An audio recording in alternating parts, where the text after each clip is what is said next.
Did you hear what I just said? God's strength is best seen when your strength runs out. And sometimes the reason we get discouraged by the data is because we're still trying to get the promise based on our own power. God never mentioned their power. All God said was, is it flowing with milk and honey? Yeah. Is it fruitful? Yes. God is saying, I told you the truth. But then he said, hold up, God, but there's giants out there. And watch this. They start maximizing the opposition and minimizing God. Did you hear what I just said? Okay. Now, to expedite this, I need you to come to chapter 14. Look at chapter, you're in Numbers 14? Oh, God.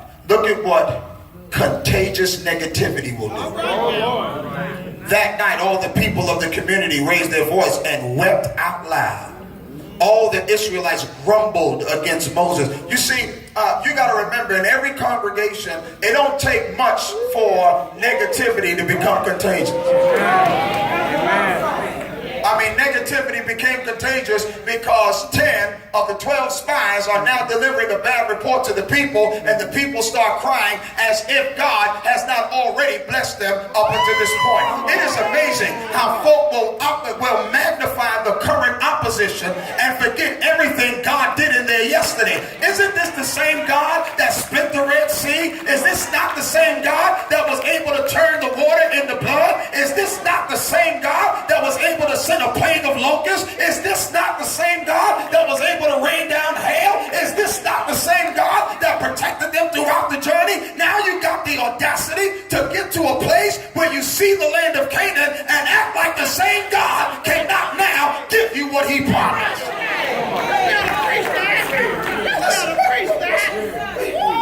We grasshoppers, we can't because of the opposition. Watch what God does. Come here. I'm almost done. I need you to come here. I need you to come here. Look at verse 26, chapter 14, verse 26. The Lord said to Moses and Aaron, how long? Oh, God. I'm trying to tell you why they didn't make it into Hebrews 11. God is upset. How long will this wicked community grumble against me? I have heard the complaints of this grumbling Israelite. So tell them, as surely as I live, declare the Lord, I will do to you the very thing I heard you say. In this desert, your bodies will fall. Every one of you 20 years old or more who was counted in the census and who have grumbled against me, not one of you will enter the land I swore with uplifted hands to make your home, except for Caleb, the son of Jephunneh, and Joshua, the son of Nun. As for your children that you said would be taken as plunder, I will bring them in to enjoy the land that you have rejected. Now, first of all, they grumbled against they grumbled against Moses. But God interpreted the grumbling against Moses and Aaron as grumbling against him. Sometimes you got to learn that Moses is following the direction and guidance of God as God's mouthpiece to do that which is beneficial for the people. But you got to know sometimes the man of God can see further than you can see. And sometimes we're so quick to fight against him, but be careful, because if he's following the will of God, you won't find that God looks at it not as you fighting him, but you are fighting God himself. So God is upset. So here's what God does. Let's expedite this. Here's what God does. God says it took you 40 days to spy out the land. But as a punishment for your unfaithfulness, I will make you wander for 40 years. Now, if I had a map, I would put it up there. But the promised land is in close proximity. And God will not remove them far from the proximity. but he will make them march around it. I'm going to let you faithless people be close, but I will not let you go in. Come on now. Say it. Because I'm going to let faithless people die out. Because I can't bless folk that don't trust me. So I've got to let folk that don't trust me die out. Because be it far from me to give you something that you didn't trust me to provide. And all that you saw me do, you have the nerve to suggest that I could not bring you in the land. Now you will march 40 years. And I'm letting you march 40 years in the same place for one purpose. That is to let faithless folk die out. Now listen to this. Joshua and Caleb also must march. Because sometimes your blessing is on hold because of who you associated with. And they have to march with the faithless until the faithless die out. And you're wondering why you're not moving forward. It's because of who's in your circle. And sometimes God's got to let folk in the circle die out before he can bring you into the promise. It's not that God is upset with you. It's he's got to get some folk out of your life first. He's got to move some people that ain't got no faith.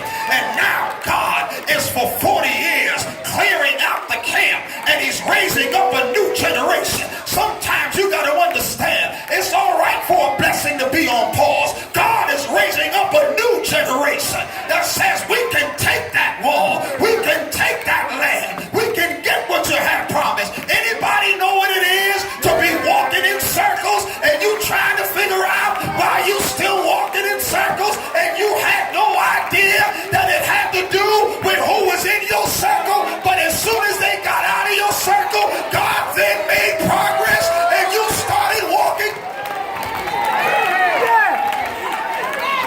Don't get mad at the 40 years. Just know God is clearing out some folk. Be patient and wait on the Lord. It's coming, but God's got to let some stuff die. Hey. Oh, I feel like preaching right here. I know what it is to walk in circles. I know what it is for God to make you wait until stuff get cleared out. And sometimes you get frustrated because you know what God can do, but you gotta wait because of the folk that's around you.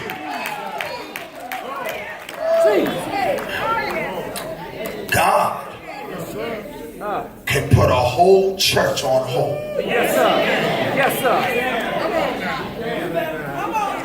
Come on, you preaching. You preaching. He'll put a whole congregation on hold.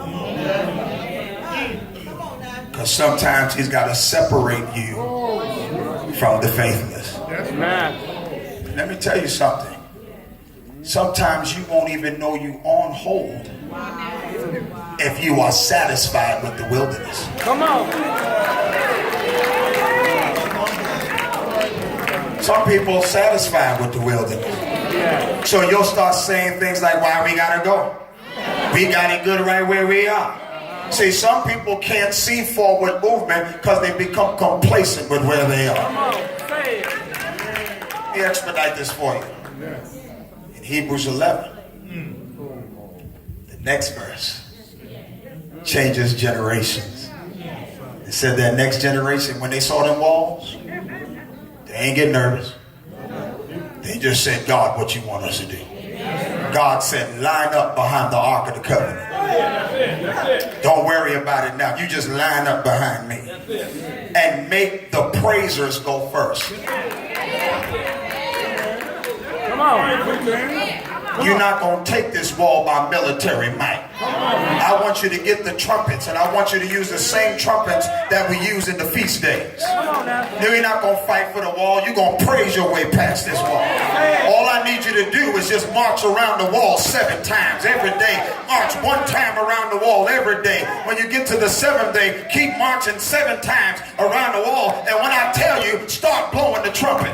But when you start blowing the trumpet, you don't blow the trumpet after the wall fell. I need you to start blowing the trumpet before the wall falls. Because when you know God is about to do what God is about to do, you can start praising him in advance. I can start blowing the trumpet right now. I can say, God, to God be glory. I know what my God can do. You ain't got to wait for the wall to fall. Start blowing your trumpet and say, I know that God is able to bring me into the land. Aren't you glad that you can praise God in advance? Yes, sir.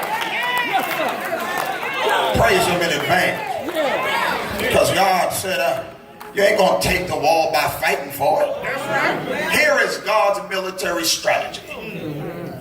There's a big old wall around Jericho. God's military strategy, he says, here's how we're going to take it. March. Here's how we're going to take it. Blow trumpets. God, hold tight. That's a wall, man. How are we going to get in there? I got it figured out. Here's what I want you to do. March. Now, the only reason you won't do what I'm saying is if you don't trust me. Because sometimes what God will tell you will not make human sense. God will tell you stuff that don't make human sense. It don't make human sense for me to forgive you for stabbing me in my back as much as you did. But if I trust God, I'll forgive you 70 times 7. That don't make human sense. That make divine sense. My God. Don't make no sense for me to put up with somebody getting on my last nerve. But God said, if you don't learn forbearance, forbearance is an attribute of God. I'm not asking you to make human sense out of what I tell you to do. Some people will never be blessed because they try to make human sense out of something God said. Well,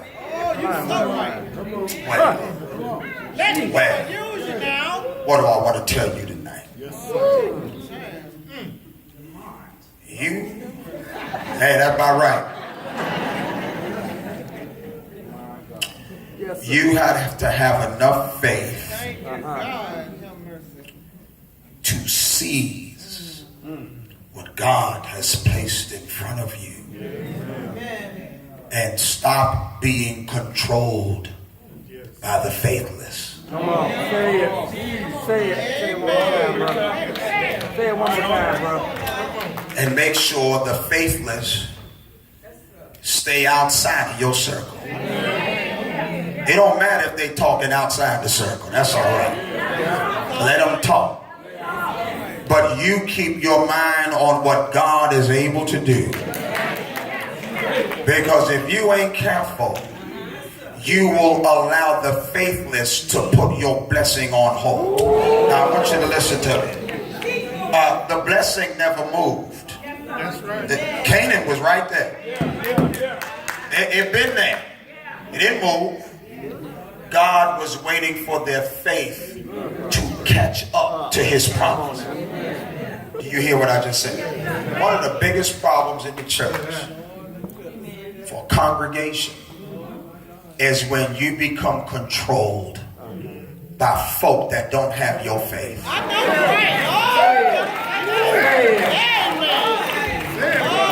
And small thinkers, mediocre thinkers, folk who like to remain stagnant and glorify yesterday. Folk that have no forward movement in their life. Folk who love old church and they glorify yesterday because they don't want to move forward to something greater and they get trapped in yesterday. Why can't we do it like we used to do it? I liked it the way it was. That's faithless people can't stand to move forward because at the end of the day they became comfortable with Egypt, so they're not ready for Canaan. And you gotta know there's some folk who love and glorify Egypt. Watch this.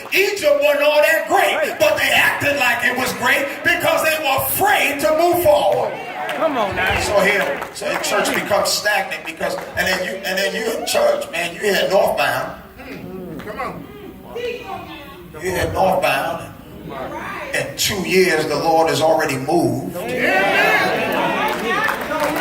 then here you are at Walmart running into a faithless person at another church who want to tell you why Northbound ain't right. They want to tell you why you ought to close your doors.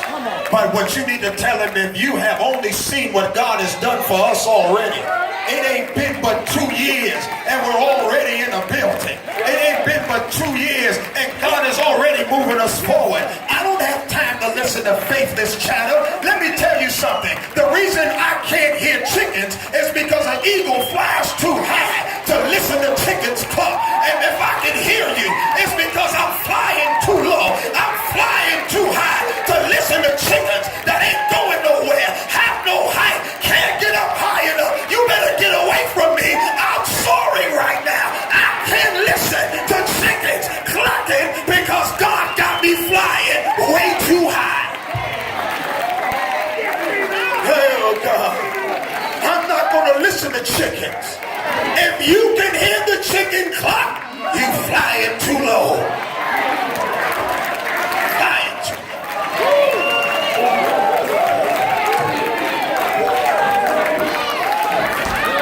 I've been there, done that. I said, been there, done that. And every time something come up, I was listening to chickens. Because if you ain't careful, you'll start chasing down chicken talk. Because you want to fix it. You start saying, you know what, I'm going to fix that. Let me call him. Don't you call that joker, and don't you call that sister. That's you are listening to chickens cluck. You got to be too busy doing kingdom business. You got to be too busy baptizing somebody into Christ Jesus. You got to be too busy investing in the kingdom. You ain't got time to be listening to somebody talk about why y'all worship like that. Don't worry about how we worship. We doing just fine where we are. If you like your dead tombstone worship, then stay right where you are. We saw that you love God, but as for Northbound, we on a different plane and we flying too high.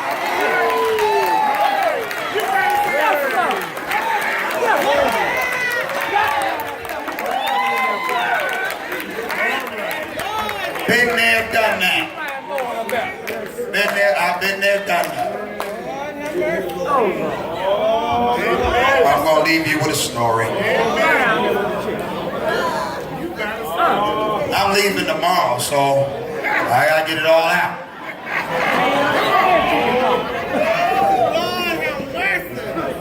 Can I talk practically to you right now? I'm off the text. My God.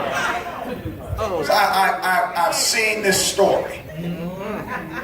Some people never make it out of scene one because they let other people control them.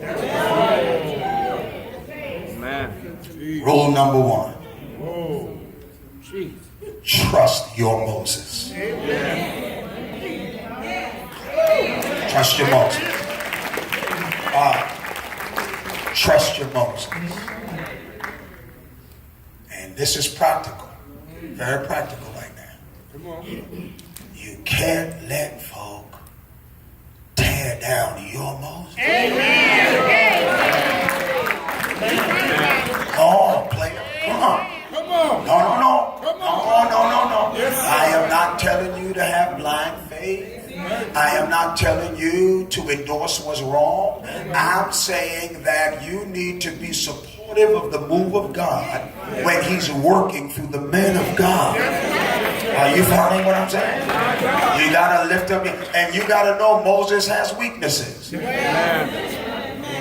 Because Moses is a man. And that because he's got weaknesses don't mean tear the man up. It means you love him through his weaknesses. Because there are enemies that will love to expose his weakness to kill him. But he's got to have somebody that lifts up his arms and says, I know that you may have weaknesses, but we're here to support our Moses. The other thing is, Number two, be too busy doing kingdom work Come on now, say it. than to worry about how folk view you. Be too busy. I had to learn that the hard way. I really did. Because I let people, I listened to a lot of chickens. And then God told me one day, hold up. God said, come here. Let me holler at you. Figuratively speaking. God said, I need you to look back over the last 13 years of your ministry. Now, don't take this wrong. I'm just talking straight with you, okay? But God had me look back over 13. I was listening to preachers tear me up. Who in 13 years never got past 20 members. Come on, say it, bro. Jesus. Been in ministry a long time. But never grew past the same people that they had 20 years ago. God said, look back. He said, every year you've been at West End, you've baptized 150 plus. In the time you've been there, you've baptized more than 1,000 people. Why are you listening? Come on. To folk that have no positive thing to contribute to your ministry. Then I had to help members understand that. Members need to know when you are at a thriving, forward moving congregation, you got to stop being so amenable and available to negative people. You have to. Now I'm going to tell you the story and we can go home. Show you what faithlessness will do to you. When I first got to West End, and I share this story because, first of all, I asked my leaders, could I do that? Because what I'm going to tell you is not a pretty story. But I want you to learn from the mistakes we made. So when I got there, they were in a bad place because there was a disagreement between the leadership and that present preacher over whether or not they should buy 40 acres of land.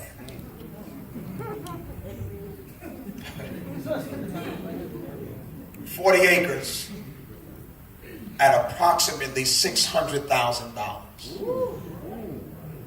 If you are not keeping up with the economy, you don't get 40 acres today for that amount of money. The leaders could not agree and the membership could not agree to get this land.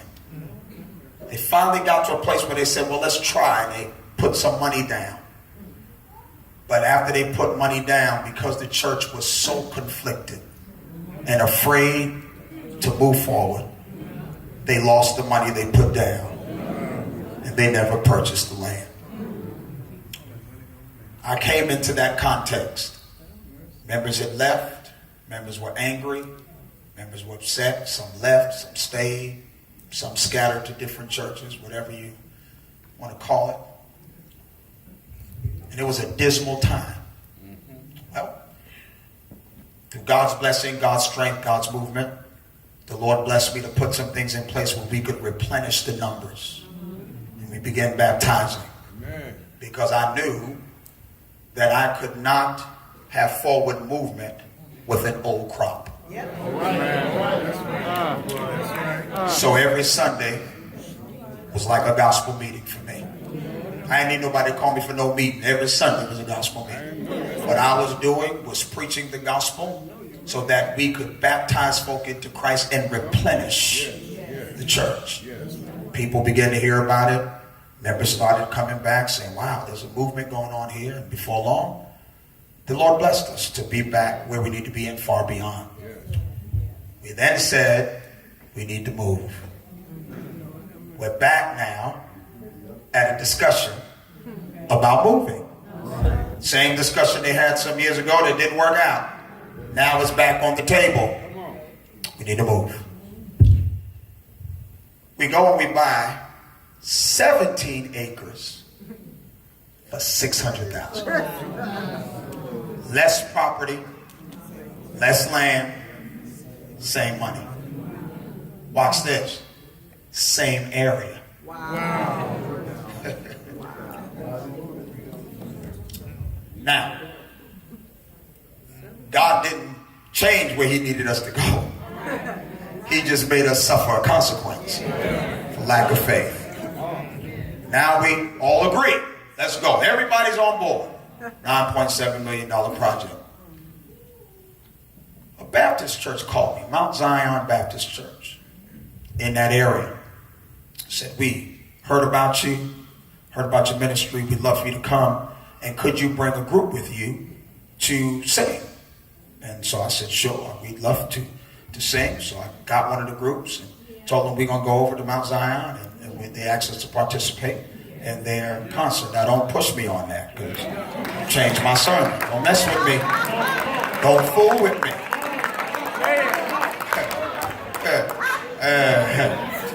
Yeah, don't fool with me. I believe that God wants us to be a light wherever he sends us. Y'all gonna help me along. And it's hard to get folk to see light if light don't go there. We went. And went in there. As we walked on the property, one of my elders started crying. I said, what's wrong with you? He's just tearing up, man. Like he was hyperventilating. I said, man, you all right? He said, I'm okay. I said, hold up. Let's not go in. You're for real, you okay? He said, this is the land. Amen. Amen. He said, this is the 40 acres. It was now a Mount Zion Baptist Church with a 4-story car garage, a state-of-the-art facility. And all he could do was cry, because he remembered when they were faithless. And now another group that had faith. Here's what we miss. And I know what we do with that. I just said they had enough faith to get it. See, sometimes God will bless somebody out of covenant. Come on now. Because they had enough faith to get what covenant people wouldn't go get. Now, if you push me on that, there was a centurion soldier that had enough faith and said, Jesus, you don't even have to come under my roof. But if you just speak the word, my servant would be healed. And Jesus said, I have not seen that kind of faith in all of Israel. The problem is sometimes God finds more faith in the folk we send to hell.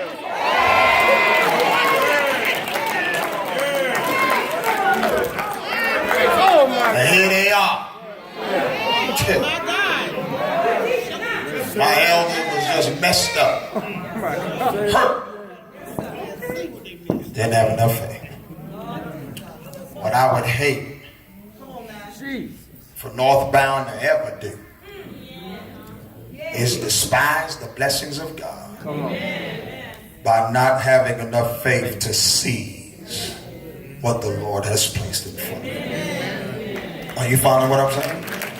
That's my message for you tonight. I was going to do the whole week on grace, but I wanted to give you something to help you move forward by sharing some of our mistakes. Are you following that? But God will show you he's with you in weird ways. He'll prove it, man. And I remember we was trying to get that building, and we ain't had enough money, man, and Bank of America was tripping. Bank of America was like, churches, sorry, don't trust you. Not getting no money. And the church building was full No parking. If you ever go to West End, you better get there early, or you'll be parking 4 or 5 blocks away. It's like that, and man, and you know us African Americans don't have patience. We'll fight with a parking lot. We'll fight over a spot. And I'm in Dallas, Texas, praying to God. God, we need a breakthrough. We know we need to move, and we know where to go. We just ain't got no money. I was wearing a clergy garment that weekend. Just came from Rodney Doolin's church. Rodney Doolin doing a masterful work there. And I went to the airport. I didn't have time to change. Still had my clergy garment on. I had a big cross on my chest. I looked nothing like a Church of Christ preacher. And I went to the airport, but let me tell you, man, you get special treatment when you look like that, boy. I had a cross on I skipped the line, There's like, Pastor, I was like, yes, that's me. Ain't got time to argue theology, Pat. Yes, that's I. Yes, that is I. I didn't care if they called me reverend.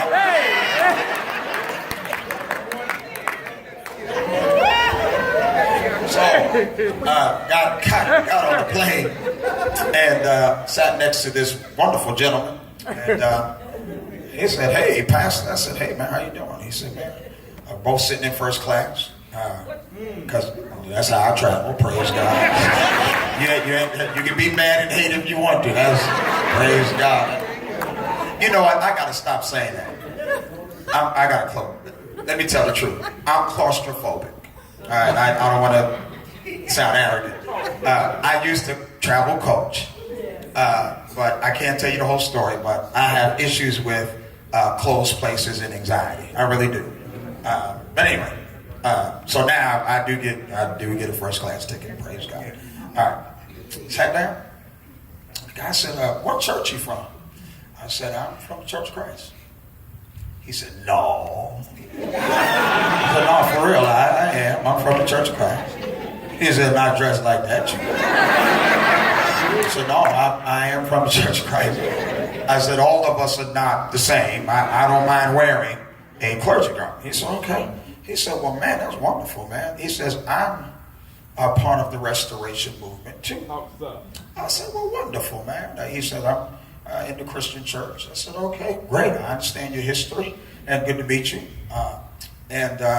He said, well, that's wonderful, man. He says, yeah, I work for a company. I travel a lot, so I'm not home a lot because I work for a company that funds church buildings. My God.